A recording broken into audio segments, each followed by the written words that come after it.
لا غوسيت تاع الديول ولا غوسيت تاع القلب اللوز، تقول سر من اسرار الدوله وزيدوا كملوا عليها الجوزيه. المهم هاد الاختيارات جبت لكم لا غوسيت تاع الديول.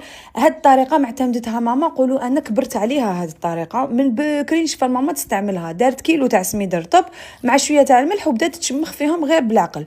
تشمخ ومن بعد تخلي العجينه تريح، تزيد تعاودوا ليها تدلكها شويه وراكو تعرفوا كوم سي راكم حديروا عجينه تاع مسمن ولا محاجب ولا رايحه في هذاك النوع. ليسونسيال الطريقه بزاف سهله، والعجينه هاي اللي كي شمختها المره الاولى ومن بعد غطيتها بصاشي، عاودت شمختها دارت لها شويه تاع الماء حتى تحصلت على واحد النتيجه اللي كانت فريمون هذيك العجينه طريه.